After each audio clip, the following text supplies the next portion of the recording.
snack. Me and you gonna have a little chat about books. Hi guys, so I am here today to do a book review, and the book that I'm going to be reviewing is The Crown Tower, which is the first one in the Riyria Chronicles series, a prequel series to the Riyria Revelations by Michael J Sullivan.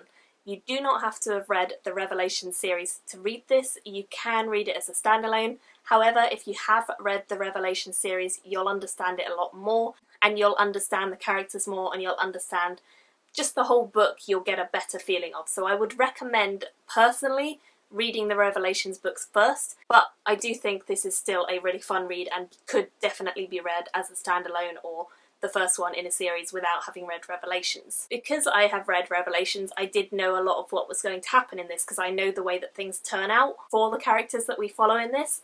However, I still found it really, really interesting, and we got to see some different points of view that we don't get so much in the other series, so I loved that. I was really, really happy that I could go back and see Hadrian and Royce again, because I loved the Revelation series, as you guys know. I thought it was amazing, and really happy to have gone back into the world with this one. It's a short book. It's about the size of one half of the bind-up, so it's about the size of one of the books, because the bind-ups are 2 in 1. But I really, really enjoyed this overall. Loved being back with Michael J Sullivan's writing, and loved being back with the characters again who I knew and loved. I love the fact that Michael J Sullivan could craft a really wonderful series, the Revelation series, without giving away any of the characters' pasts, or at least only hinting at it.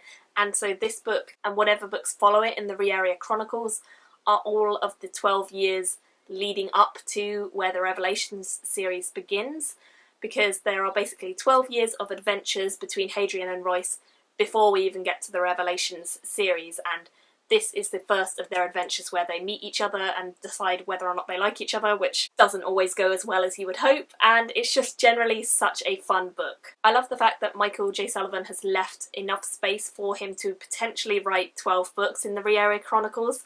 He doesn't have to, but he's left himself space to do that, and I think that's a great thing. So I'm hoping there will be a lot more in the Chronicles series. At the moment there's 2 that are out, and I think a 3rd one is due to come out sometime in the next year or 2, so I'm very excited about that. But let's get into what this one is all about. In the Riyria Revelations books, we often get reference to the Crown Tower incident, but we never get explicitly told exactly what happens. This is the story of exactly what happens, of exactly how Hadrian and Royce met, how they kind of gradually came together without wanting to, being pushed together, and it basically tells how Hadrian and Royce came to be a team. I think that although we do already know a lot of the story, this book managed brilliantly to hold its own. It didn't sound like a rehashing of the original.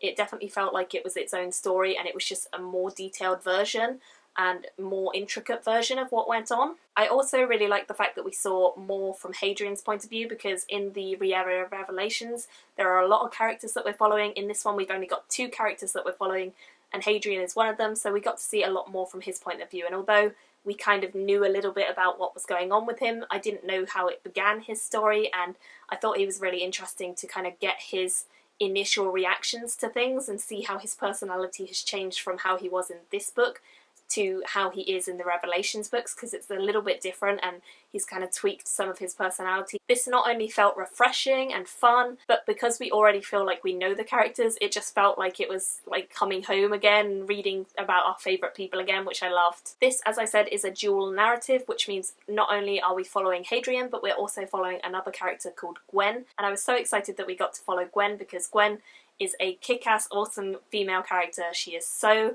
cool. She has to go through a lot of really, really bad stuff in this story, and in the Revelations books we really don't see a lot of her storyline. We see her interacting with other characters, but we don't learn her backstory, and this is all about her backstory. It's all about how she came to where she is, and I loved seeing her storyline. Her storyline was definitely better than Hadrian's in terms of being more original, being more exciting, but I still love them both.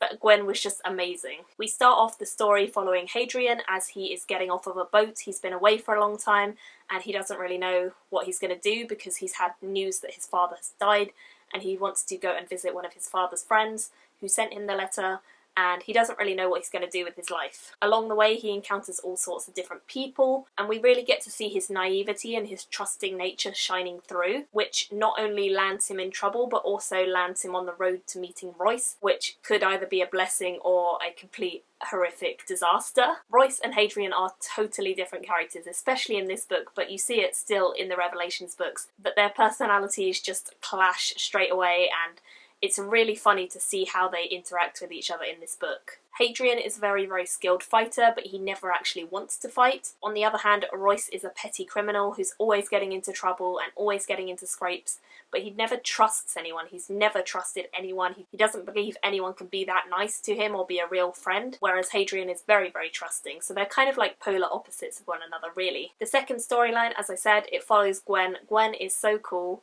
She is living in a brothel at the time that we meet her, and we learn a little bit about how she got there and then what she does when she's there, because things start to go wrong when one of the regulars comes in and commits a very violent act, and we sort of follow her from there. She never wanted the life that she has, and she certainly didn't anticipate it, and she definitely doesn't want to stay in the brothel forever, but she doesn't really know how to escape or what to do. And so when this incident happens, she makes a really, really bold decision. I just really loved her for her spunkiness, her personality. She was just so original and great and convincing as a character. I loved her, and she was feisty, and she did what she wanted to do, she did what she needed to do, and she was there for all of her friends as well, and she was just great. I'm definitely looking forward to seeing more of her storyline in the next book, The Rose and Crown, because I'm sure it's going to be awesome and I cannot wait. It was kind of like I wanted more when we got to the end. It wasn't a cliffhanger as such, but I definitely wanted to know more, so I'm looking forward to the next one immensely. Some of the new characters that we meet in this book are Pickles. Pickles is a young boy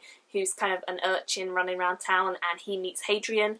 He was really sweet. I just loved him. I loved the relationship that him and Hadrian had. It was really nice, and he's actually a very charming young character. I really enjoyed his charisma and his personality, and I felt like he made the storyline so much brighter and fun. We also meet Rose, who is one of Gwen's friends, and we get a moment in this book where we see Rose's backstory, and she tells us a really emotional backstory that she has, and I felt so much for her. I felt so sad for her and so sorry for her, and sympathised so much with her, because her storyline is really, really heart-wrenching. She's endured a lot, but actually she's one of the more positive of the characters that Gwen is with, and I loved seeing that about her personality and the resilience and the kind of smiles and happiness that Gwen brought to her life when they knew each other, so that was a lot of fun. I would highly, highly recommend these books. If you haven't guessed already, I ended up giving this a 5 out of 5 stars. I really, really enjoyed it. I would definitely recommend it. I love the Revelation series. I'm sure I'm going to love the next one. Really, really love this, and yeah, I would love to hear what you guys have to say about it. If you've read it, do let me know your thoughts. But thank you all for watching, and I will see you all very, very soon in another video. Bye! Me and you gonna have a little chat about the